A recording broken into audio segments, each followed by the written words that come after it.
Hello guys, welcome to my YouTube channel Let's Cognize. Today our topic is nativization of English in post-independent India, function of English. It is a second unit of Block 4 Different Englishes and MEG 10 English Studies in India. We are discuss in this video unit 2nd of block 4. Now let's start. हम अब read करेंगे इसका objective nativization of English in post independent India, function of English का जो main objective है हम वो read करते हैं कि इनका मेन ऑब्जेक्टिव क्या है. This unit will try and examine the Indianization of English following independence. इस यूनिट में उन्होंने किस चीज़ को ट्राई किया है और एग्जामिन किया है. इसमें उन्होंने इंडियनाइजेशन, इंग्लिश की इंडियनाइजेशन को इंडिपेंडेंस के बाद एग्जामिन किया है. ये उनका ऑब्जेक्टिव है. It will attempt to analyze the role played by English as a language. इसमें किस चीज़ को एनालाइज किया गया है, जो रोल प्ले किया गया है इंग्लिश द्वारा, कि इंग्लिश किसके लिए, मतलब इंग्लिश को किस तरह से काउंट किया गया है. इंग्लिश एक लैंग्वेज है. And look at the function of English in post independent India, और किसकी तरफ ध्यान बढ़ाया गया है, फंक्शन ऑफ इंग्लिश पर पोस्ट इंडिपेंडेंट इंडिया में, मतलब इंडिपेंडेंट के बाद. It takes up particularly the function of spoken English and doesn't deal with written English. इस पर मेन फोकस किस चीज पर किया गया है, इंग्लिश स्पोकन पर, स्पोकन के फंक्शन पर बजाय रिटन इंग्लिश पर. ये था post independent of nativization of English का ऑब्जेक्टिव. मेन ऑब्जेक्टिव है इनका एग्जामिन करना इंडियनाइजेशन ऑफ इंग्लिश को, और क्या है, रोल प्ले किया गया है इंग्लिश एज अ लैंग्वेज, और पर्टिकुलरली किस चीज पर फोकस किया गया है, फंक्शन ऑफ स्पोकन इंग्लिश पर. इसमें रिटन इंग्लिश के साथ डील नहीं किया जाता, बल्कि मोर फोकस दिया जाता है फंक्शन ऑफ स्पोकन इंग्लिश पर. ये था ऑब्जेक्टिव. नाउ हम स्टार्ट करते हैं introduction of nativization of English in post independent India and functions of English. The study of Indian English in the past 50 years has produced a large amount of critical literature with a view to explaining its phonology, syntax, lexis and style. जो Indian English है, जो study की गई है पिछले 50 सालों में, उसमें क्या है, एक लिटरेचर बनाया गया है, लिटरेचर प्रोड्यूस किया गया है, जिसमें किन किन चीज़ों को एक्सप्लेन किया गया है, फोनोलॉजी को, सिंटैक्स को, लेक्सिस को एंड स्टाइल्स को. लिटरेचर में ये मोस्ट इम्पॉर्टेंट एस्पेक्ट है, phonology, syntax, Lexus and style. A large amount of work in the area of applied linguistics has been done on the use of Indian English in various socio-linguistic area. इसमें क्या है, linguistic के base पर, Indian English के base पर क्या है, socio linguistic area में लिंग्विस्टिक के बेस पर काफ़ी वर्क किए गए हैं. उन्होंने कहा है ना, large amount of work in the area applied linguistic. Linguistic को यूज़ करके इंडियन इंग्लिश में सोशल लिंग्विस्टिक एरिया में क्या है, काफ़ी काम किए गए हैं, काफ़ी वर्क किए गए हैं. Surprisingly not much work has been done on the functional aspect of IE. बल्कि क्या है, ज़्यादा वर्क नहीं किए गए हैं इंडियन इंग्लिश के फंक्शनल एस्पेक्ट पर, बल्कि सोशो लिंग्विस्टिक एरिया में इंडियन इंग्लिश पर लिंग्विस्टिक को अप्लाई करके काफ़ी वर्क किए गए हैं. फॉर हु स्पीक्स इंग्लिश, जो इंग्लिश बोलते हैं, फॉर व्हाट पर्पस, किस पर्पस के लिए वो इंग्लिश बोलते हैं, एंड टू हुम, किसके लिए इंग्लिश बोलते हैं. Although a need to study his aspect has been felt, हमें इन चीज़ों की ज़रूरत है स्टडी करने की कि किस पर्पस के लिए इंग्लिश बोलते हैं और किसके लिए बोलते हैं. In order to present a profile of I, an impartial investigation into its function has to be made. क्या किया गया है, प्रेजेंट की गई है इंडियन इंग्लिश की प्रोफाइल इन्वेस्टिगेशन के लिए. इसके फंक्शंस में, इंग्लिश के फंक्शंस में प्रोफाइल प्रेजेंट की गई है इन्वेस्टिगेशन के लिए. One has to understand with reference to educated bilinguals what the domain in which English tend to be used are and the what other domain tend to use the mother tongue. इसमें किस चीज को समझना है हमें कि जो bilingual educated है वो क्या है, मतलब व्हाट द डोमेन, क्या डोमेन होगा जिसमें इंग्लिश यूज की जाएगी, और दूसरा डोमेन कौन सा होगा जिसमें मदर टंग यूज की जाएगी. डोमेन्स की बात की गई है, बाईलिंगुअल्स की बात की गई है कि एक डोमेन, वो डोमेन कौन सा होगा जिसमें इंग्लिश यूज की जाएगी और दूसरा डोमेन कौन सा होगा जिसमें मदर टंग यूज की जाएगी. ये था हमारा first paragraph. Now second paragraph. It is a very common phenomena in India to have educated speaker switch from one code to another. हमारे इंडिया में जो एजुकेटेड स्पीकर हैं उनके लिए ये फिनोमिना बिल्कुल कॉमन है कि वो स्विच कर जाते हैं एक कोड से दूसरे कोड पर. मतलब एक कोड, मतलब बाईलिंगुअल्स बन जाते हैं लोग, मतलब स्पीकर्स है वन और मोर कोड यूज कर सकते हैं, स्विच कर सकते हैं. An educated Indian English bilingual is generally proficient in both the language. जो educated Indian English bilingual है, जो bilingual होते हैं वो क्या है, proficient होते हैं दोनों लैंग्वेज में. मीन्स टू से इंग्लिश में भी और मदर टंग में भी, मतलब अदर लैंग्वेज में भी proficient बन जाते हैं और अपनी लैंग्वेज में तो वो proficient होते ही हैं. यहाँ पर उन्होंने मदर टंग और इंग्लिश की बात की है. She finds it quite easy and often convenient to indulge in code switching. हमें क्या देखने को मिला है कि ईजी है अक्सर इंडल्ज होना कोड स्विचिंग में. मतलब कोड स्विचिंग करनी क्या है, ईजी है एक बंदे के लिए. Any investigation in the function of English in India has to keep in mind this significant factor. कोई भी इन्वेस्टिगेशन की जाती है अगर फंक्शंस में, मतलब इंग्लिश के फंक्शंस में इंडिया में अगर कोई भी इन्वेस्टिगेशन की जाती है तो हमें इस सिग्निफिकेंट फैक्टर को माइंड में रखना होगा. किस फैक्टर को, कोड स्विचिंग फैक्टर को.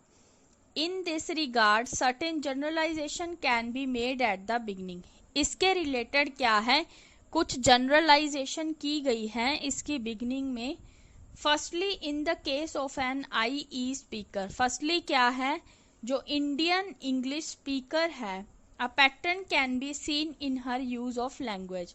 उसे किस चीज को देखना होगा अगर उसने लैंग्वेज यूज करनी है, उसे लैंग्वेज के पैटर्न को देखना होगा. Only one of the theoretical को available languages would be chosen for a particular social situation. क्या है, उसे एक थ्योरेटिकल लैंग्वेज को चूज करना होगा एक सोशल, पर्टिकुलर सोशल सिचुएशन के लिए. उसे एक थ्योरेटिक लैंग्वेज को यूज करना होगा, मतलब उससे सीखना होगा, पैटर्न फॉलो करना होगा उस लैंग्वेज का. How to use this language, किस तरह से लैंग्वेज को यूज करना है.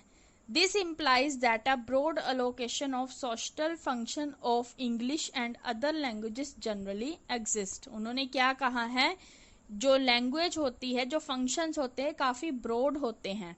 दूसरी लैंग्वेज अगर हम यूज़ करते हैं तो हमें उनके पैटर्न्स को फॉलो करना होगा ताकि हम इजीली रूल्स को फॉलो कर सके और लैंग्वेज को यूज़ कर सके. ये था हमारा फर्स्ट एस्पेक्ट जनरलाइजेशन का. आई होप आपको ये यहाँ तक अच्छे से समझ आ गया. नाउ हम स्टार्ट करते हैं सेकेंडली एस्पेक्ट जो है. Secondly, the IE speaker are generally aware of such functional allocations and do not use them arbitrarily. Secondly क्या है, जो इंडियन इंग्लिश स्पीकर है उन्हें वो इस बात से जानू होना चाहिए, मीन्स टू से अवेयर होना चाहिए फंक्शनल अलोकेशन से. जो उसे वो सहज रूप से यूज नहीं कर सकता। Do not use them arbitrarily.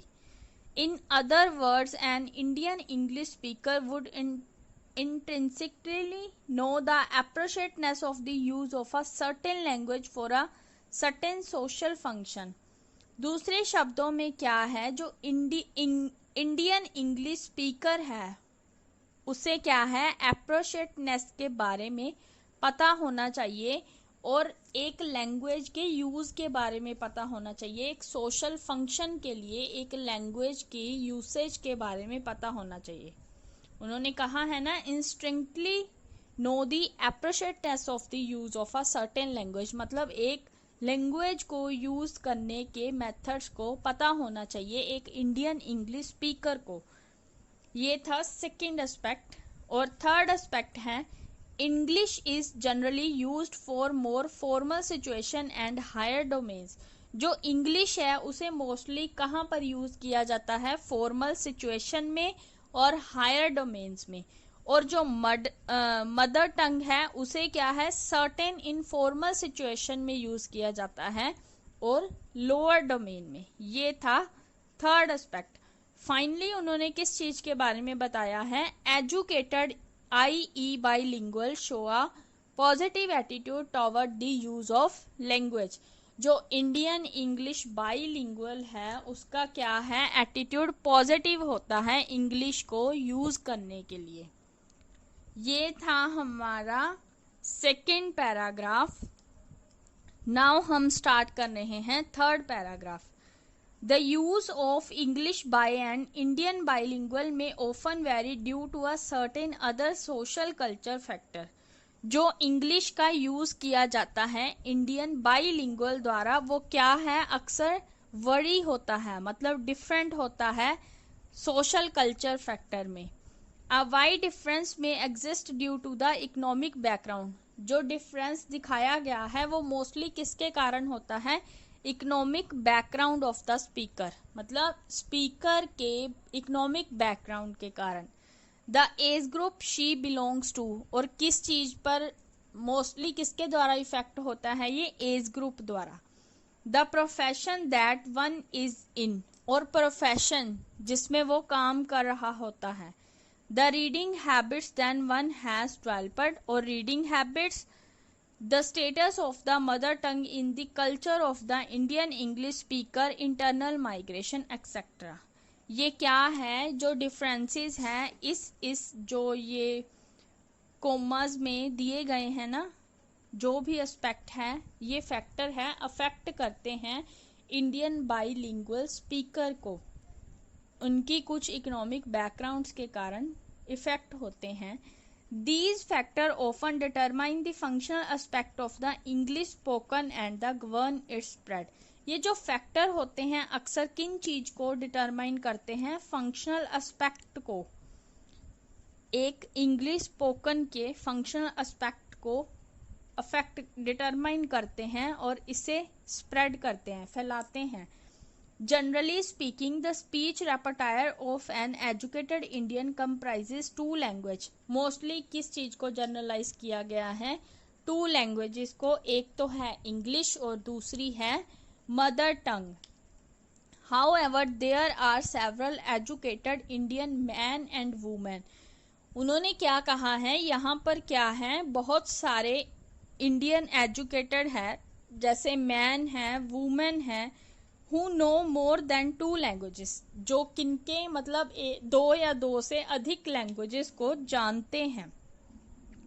The number of languages that an individual would know depend upon these several factors such as place of birth, work, education, mobility and personal interest.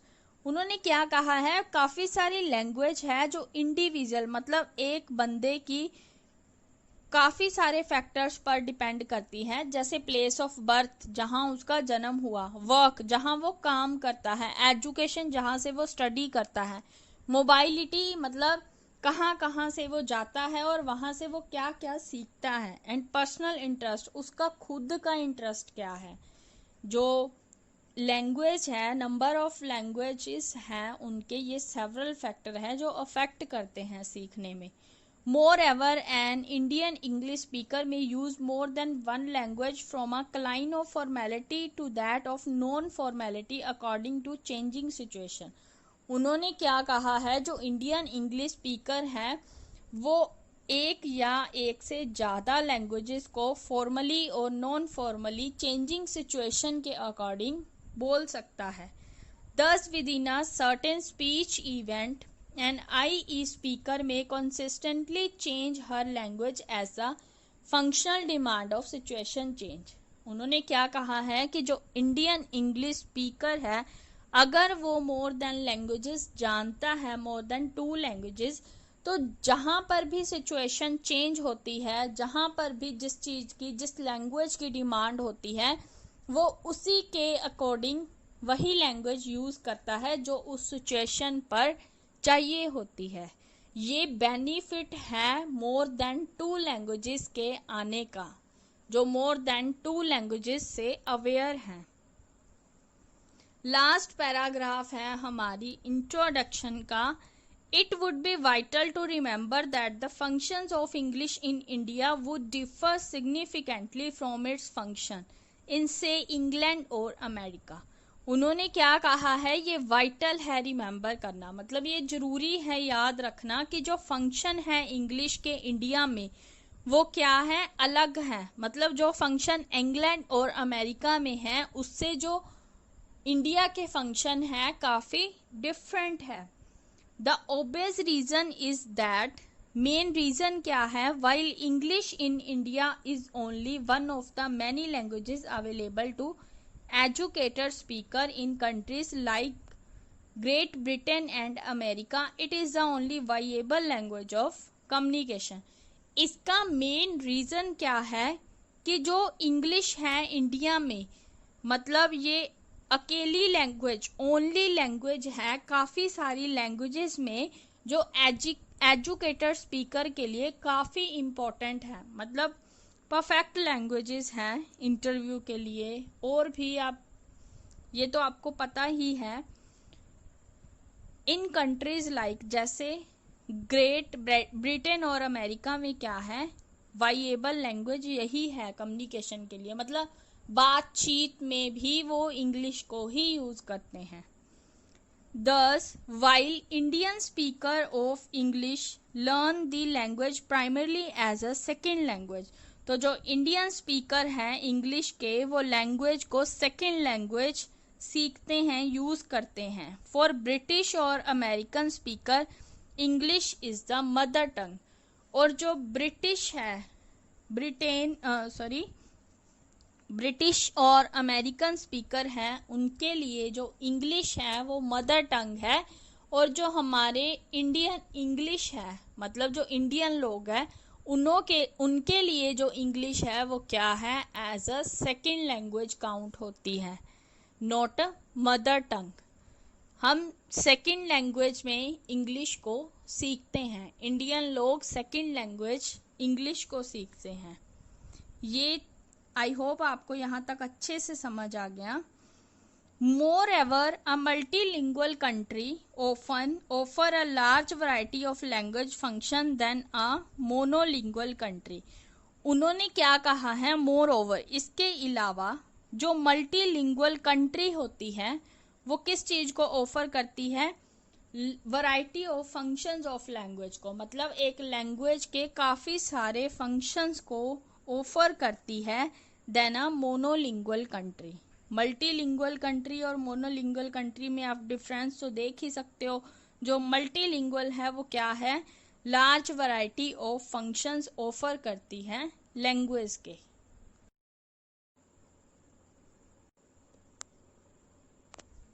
Since in a monolingual country में क्या है, formality और इनफॉर्मेलिटी would have to be built in within the same language. In a multilingual country, the formal and informal functions of a language may be distributed between different languages.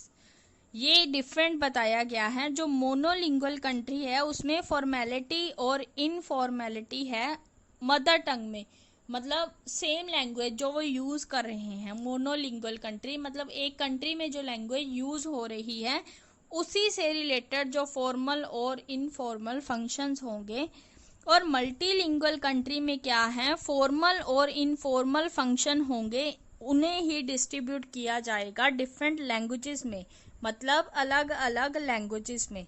Finally, since English has been sufficiently nativized in the Indian construct, finally उन्होंने क्या कहा है, जो English है वो sufficiently क्या है, नेटिवाइज्ड हो गई थी इंडियन कंटेक्स्ट में। The function of English in India often would not tally with the function of English in a mother tongue situation. जो English के function है इंडिया में उन्हें अक्सर क्या है, टैली नहीं किया जाता मदर टंग सिचुएशन में। The next section shall deal with the various domains of English in India. Next section में हम डिस्कस करेंगे domains of English in India. I hope आपको ये इंट्रोडक्शन अच्छे से समझ आ गई। हम टैली कर लेते हैं, हमने क्या क्या रीड किया था। फर्स्ट पैराग्राफ में हमने क्या देखा था, एक लिटरेचर प्रोड्यूस किया गया है जिसमें किन किन चीज़ों को एक्सप्लेन किया गया है, फोनोलॉजी को, सिंटैक्स को, लेक्सिस एंड स्टाइल को।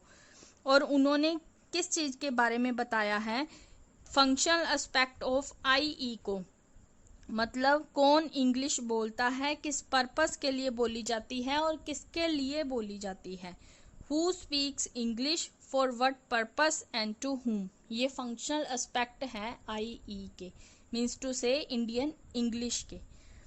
और उन्होंने बाईलिंगुअल की बात की है, डोमेन्स की बात की है। एक डोमेन तो क्या था जिसमें इंग्लिश को यूज किया जाएगा, और दूसरा डोमेन्स क्या था जिसमें मदर टंग को यूज किया जाएगा। ये था हमारा फर्स्ट पैराग्राफ जिसमें इस चीज़ों को डिस्कस किया गया है। और नेक्स्ट हम सेकंड पैराग्राफ में देखते हैं जिन चीज़ों को हमने सेकंड पैराग्राफ में डिस्कस किया था। मोस्ट इम्पॉर्टेंट थिंग है इसमें कोड स्विचिंग, मतलब जो इंडियन इंग्लिश बाईलिंगुअल है वो क्या है, दोनों लैंग्वेज में प्रोफिशिएंट हो सकता है, मतलब होता है mother tongue and English languages में। कोड स्विचिंग क्या है, काफ़ी इजी है, हमने यही फाइंड किया है। कोड स्विचिंग इजी है एक इंडियन इंग्लिश स्पीकर के लिए। इसके स्टार्टिंग में क्या है, जनरलाइजेशन की गई हैं। 3 जनरलाइजेशन हमने रीड की है सेकेंड पैराग्राफ में। फर्स्ट किसके रिलेटेड थी कि एक लैंग्वेज को यूज़ करने के लिए हमें पैटर्न को फॉलो करना होगा और सोशल सिचुएशन के अकॉर्डिंग एक थ्योरेटिकल लैंग्वेजेस को यूज़ करना होगा। और सेकंड जो जनरलाइजेशन थी उसमें क्या है, फंक्शनल अलोकेशंस के बारे में डिस्कस किया गया है। इन अदर वर्ड क्या है, हमें एक लैंग्वेजेस की एप्रोशिएटनेस के बारे में पता होना चाहिए। और थर्ड जनरलाइजेशन में क्या डिस्कस किया था, formal situation and higher domain and the mother, मतलब इंग्लिश है जो लैंग्वेज है उसमें क्या है, फॉर्मल सिचुएशन और हायर डोमेन है, और मदर टंग है जो इसमें informal situation and lower domain है। ये थर्ड एस्पेक्ट था, थर्ड जनरलाइजेशन थी। सेकंड पैराग्राफ में हमने कोड स्विचिंग और बिगनिंग में जो जनरलाइजेशन की गई हैं 3 जनरलाइजेशन को डिस्कस किया है। थर्ड पैराग्राफ में हमने डिस्कस किया है कल्चर फैक्टर्स के बारे में, और क्या है, मतलब जिसे मोर देन 2 लैंग्वेजेस सीखनी है, मतलब उसे कौन कौन से फैक्टर अफेक्ट करते हैं। स्पीकर्स के काफ़ी सारे फैक्टर बताए थे, जैसे इंटरनल माइग्रेशन होगी, कल्चर हो गया, प्रोफेशन हो गया, एज ग्रुप हो गया, इकोनॉमिक बैकग्राउंड होगी स्पीकर की। मतलब लैंग्वेज सीखने के लिए एक स्पीकर के ये फैक्टर काफ़ी अफेक्ट करते हैं। और हमने थर्ड पैराग्राफ में डिस्कस किया था फंक्शनल एस्पेक्ट स्पीकर के, इंग्लिश स्पोकन के। और क्या डिस्कस किया था कि 2 लैंग्वेजेस हैं जो काफ़ी बेस्ट हैं, प्रोफिशिएंट है एक इंडियन इंग्लिश के लिए, वो हैं English and the mother tongue. और नंबर ऑफ लैंग्वेजेस है जो डिपेंड करती है काफ़ी सारे फैक्टर्स पर, जैसे place of birth, work and education, mobility and personal interest. और हमने डिस्कस किया है फॉर्मेलिटी और non formality of Indian speaker की। ये डिस्कस किया था सारा कुछ हमने थर्ड पैराग्राफ में। और लास्ट पैराग्राफ में हमने डिस्कस किए थे function of English in India और function of English in England और अमेरिका। क्या डिफरेंस है इन फंक्शंस में, और उन्होंने क्या कहा है कि जो इंडियन लोग हैं वो क्या है, इंग्लिश को सेकेंड लैंग्वेज सीखते हैं, और जो अमेरिका और ब्रिटेन है वो इंग्लिश किसके लिए यूज़ करते हैं, लैंग्वेज ऑफ कम्युनिकेशन के लिए, मतलब बातचीत के लिए ही वो इंग्लिश को यूज़ करते हैं। और क्या डिस्कस किया है हमने लास्ट पैराग्राफ में, मल्टीलिंगुअल कंट्री और मोनोलिंगुअल कंट्री में डिफरेंस को डिस्कस किया है ये। और आफ्टर दैट क्या हुआ, जो इंग्लिश थी वो सफिशेंटली नेटिवाइज्ड हो गई थी इंडियन कंटेक्स्ट में। आई होप आपको ये सब कुछ अच्छे से समझ आ गया। So don't forget to subscribe this channel and hit the bell icon to get notification of all new updating videos under the topic of nativization of English in post-independent India, functions of English. So next video में हम discuss करेंगे domains of English in India। तब तक के लिए आप इस topic को अच्छे से रिवाइज कर सकते हो और रिमेंबर कर सकते हो। Thank you guys. Bye bye. Have a nice day.